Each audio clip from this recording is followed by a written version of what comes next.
Hey guys, this is Thursday, November 11th, morning before weigh-ins, and I got a special guest, the main event fighter for tomorrow night at the Denver Western Complex for Fight to Win Promotions Professionals.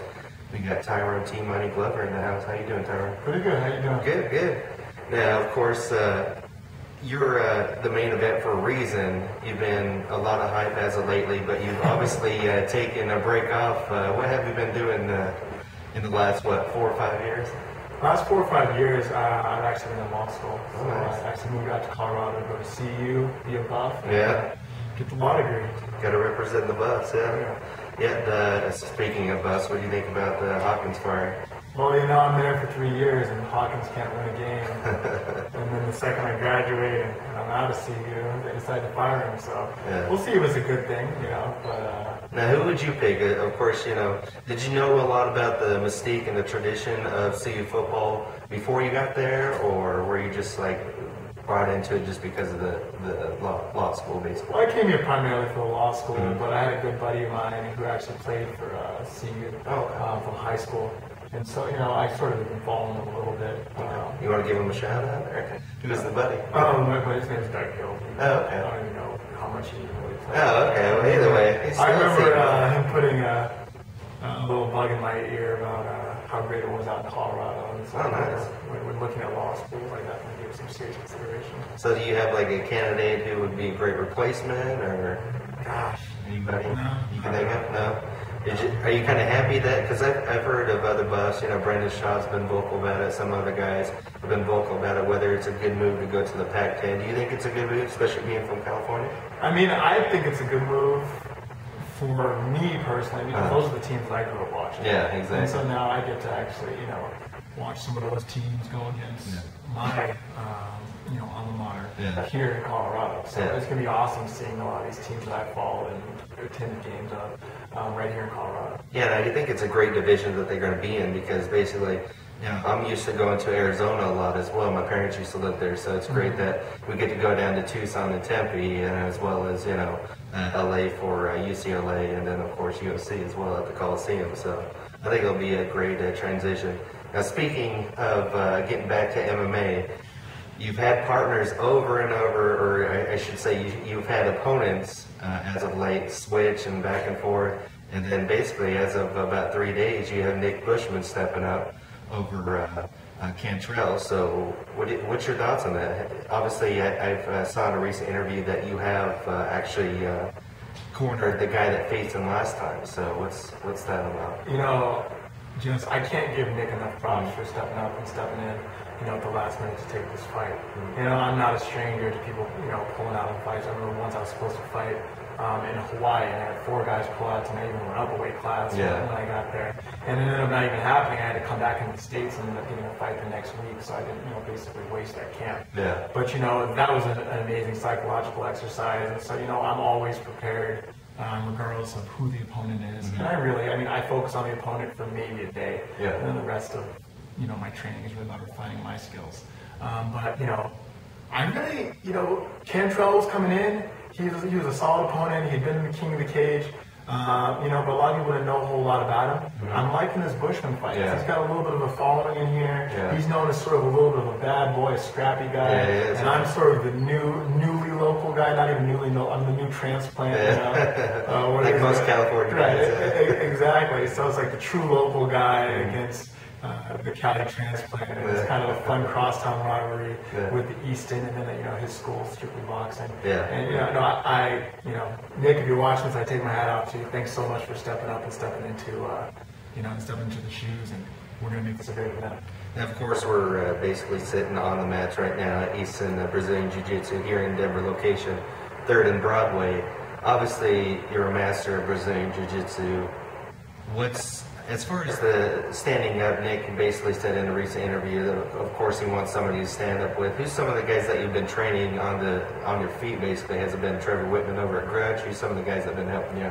You know, I've trained with Trevor over at Grudge, Fareed over at Grudge, Christian Allen, James McSweeney, you know, all those guys, Tyler Toner, Sean Sims. You know, that's the great thing about Grudge. You know, I've been in camps where a lot of times you're really relying on, you know, a sole individual to be your main trainer. But the great thing about being over a grudge is it's sort of like a group effort. Everyone sort of looks out for everyone. Yeah. And so, I've gotten some great stand-up work from everybody. I've really focused and refined it. Yeah. But I'm a ground guy. I'm a Brazilian Jiu Jitsu black belt.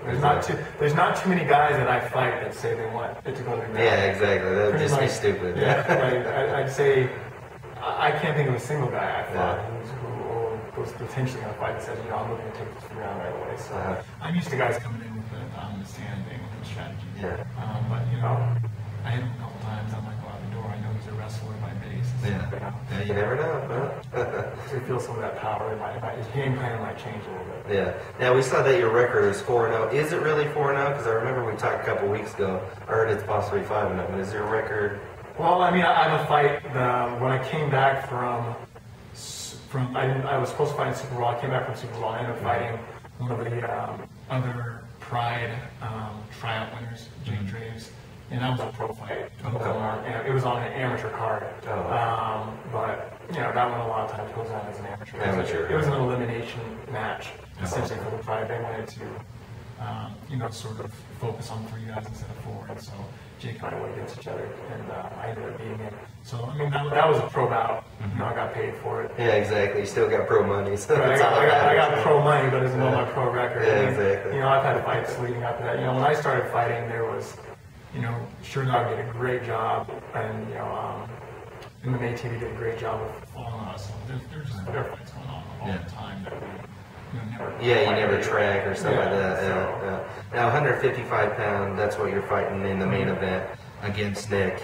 As far as 155 pounds, do you feel comfortable at that weight? Or? Oh yeah, it's my natural fight weight. A lot of people see me at 170 and they can't believe that I get to 155, and then I show up on the day of weigh-ins, or I show up like right now, 158, 159. Yeah. So you're only like 3-4 pounds off. Right, and they're still like, okay. Yeah. Now it kind of makes sense. But, that's my natural fight weight. I feel good at around 170, but right when I'm hitting like 165, 163, that's when like everything feels really, really dialed in. And then it's just a regular standard cut. I've been cutting since I was 12. Yeah, I was going to say. So. Now, as far as the obvious question is getting into UFC and WEC, 155 pounds that you're fighting tomorrow night. What do you think of the UFC WEC merger? Oh, I think it's great. I think it's going to give a lot of exposure. I definitely liked, that there were the 2 shows, and it was a really cool dynamic that you have the smaller guys, and good friend of mine, Uriah Faber, sort of really built that WEC. I feel like his involvement in it really. He's the icon, Right. And I just really kind of like that it was his own little sort of house. So I'm a little bit partial to them being separated, but I think it's only going to be better for these guys, once it's together. We're going to have, I think, more quality cards every single year, every single month. And just more exposure for these fighters, more money for these guys, because I think the lighter weights train just as hard, and can even be more active to a certain extent. And I think they're a lot faster paced too, because sometimes you saw even in the recent Frankie Edgar BJ Penn title fight in Boston a couple months ago, they seemed all right as far as athletic and fast, but when you see WEC, like when WEC was in Broomfield a couple months ago, you saw how fast these guys were, like Jose Aldo, Manny Gambarian, even Donald Cerrone, stuff, guys like that, Jamie Varner. So you can tell that their speed and athleticism look at a guy like Dominic Cruz, who freaking dances like 5 rounds, and has this. He's as sharp in the last round as he was in the first. Yeah, he is. Yeah, it's crazy. Not to say that you don't necessarily see that. You don't see that in the same. I think you don't see it in UFC now. Across, you see like Anderson Silva, he'll do like ducks and dance around a little bit and kind of play with people and stuff, but you don't see it like Dominic Cruz where he does it all 5 rounds in a title fight. Nonetheless, of course, you just said Uriah Faber's fighting tonight in Las Vegas for the very first time at bantamweight. What's your prediction? I should say. How do you think Faber will take care of it? I see Faber landing some hard punches, putting this guy on the defensive, maybe even battling him a little bit, and then sinking into submission, either guillotine or rear naked choke. What round do you think?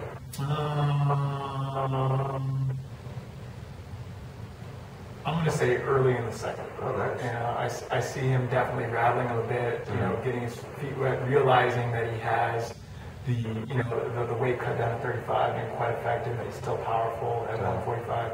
And then after, I started 135, and then after coming out in that second round, that's when he pours on and finished. Yeah, that works. Yeah, as far as meeting Uriah Faber, he was actually at a recent signing for the fans right before WC was here in Broomfield. So what do you think? Do you think he's kind of like a George St. Pierre, where he's pretty much like the people's champion, the guy that people always love to be around? And it seems like Uriah Faber always loves to take time for the fans and everything like that. Are you a type of fighter that appreciates the fans as well, and loves to be around people and stuff, and people to recognize you? Or? Yeah, no, I'm definitely about that. And Uriah, he's just such an infectious personality, and he's just so available. I feel like as far as connecting with fans and being available to the fans and to the media, Uriah is really sort of, you show those models. Yeah.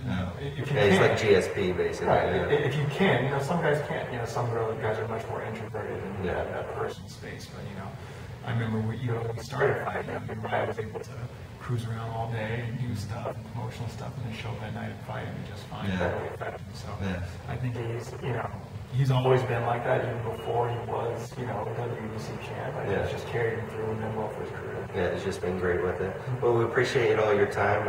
Of course, being in the main event against Nick Bushman tomorrow night, Denver Western Complex. For tickets, you can go to takeawest.com. You can go to your local King Supers if you're in the Colorado area. And you got any tickets still left or what? Yeah, I got some general admission if you guys want, TyroneGlover.com. Okay. And actually, ticket sales on my website close in about an hour, so they'll probably be closed by the time Okay. see us maybe. or hit us up on Facebook or something like that. Maybe we can get them some more tickets if you guys are interested. But appreciate your time, and then what was I going to say? Good thing we ended it. All right. My good. sponsors: Inked Out, Performance MMA, Ugly Nuts, Combat Tickets, and all my training camps: Easton Brazilian Jiu Jitsu, Grudge Training Center, and Paradigm Brazilian Jiu Jitsu. Plus Orc Bite, my sponsor from Sweden. Nice. And that was the next question I was going to ask you all about the sponsor. So appreciate your time, Tyrone. Appreciate it. You guys have a good one. Thanks. TyroneGlover.com and Twitter @Tyrone.